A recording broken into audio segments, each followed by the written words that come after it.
So పిల్లల్లో మంచి health ఉండాలంటే మిక్సడ్ డైట్ ఉండాలి.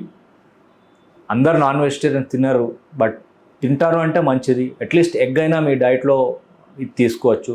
అండ్ నాన్ వెజ్లో మనకి చికెన్ అండ్ ఫిష్ మంచి సోర్సు. యూజువల్లీ రెడ్ మీట్ అంత పెద్ద ఎంకరేజ్మెంట్ ఉండదు, పిల్లలకైనా అడల్ట్స్కైనా red meat is not very good. And వెజిటేరియన్స్లో వచ్చేస్తే protein is the main thing. ప్రోటీనే ఉండదు అనే మనం వెజిటేరియన్ ఫుడ్ అని చెప్తాం. కానీ పల్సెస్ మంచి సోయాబీన్స్ ఉన్నాయి అండ్ గ్రామ్స్ ఉన్నాయి మనకి.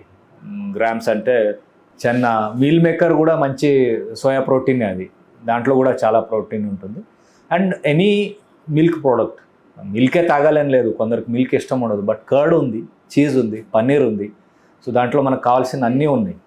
ఇది కాకుండా ప్రతిరోజు ఒక ఫ్రూట్, ఒక గ్రీన్ లీఫ్ వెజిటేబుల్ మన డైట్లో ఉండాలి. అండ్ ఎంత ఫైబర్ ఉంటుందో డైట్లో అంత మంచిది మన లివర్ కోసం కూడా. అండ్ జనరల్గా fibre diet is protective for our gut, అంటే జిఐ క్యాన్సర్స్ ఏముంటాయి కదా, దాంతో కాపాడుతుంది. అది కంపల్సరీగా ఉండాలి డైట్లో. సీజనల్ ఫ్రూట్స్ ఉన్నాయి, అవి తీసుకోవచ్చు. ఏ ఫ్రూట్ మంచిది కాదు అని లేదు. షుగర్ ఉంటే కొంచెం జాగ్రత్త తీసుకోవాలి, కానీ otherwise all fruits are good fruits. మీరు తీసుకునే అదే మందులు, అదే నాణ్యమైన మందులు, కానీ సగం ధరకే. అవును, మెడ్ ప్లస్ బ్రాండ్స్ పై 50 to 80% తగ్గింపు.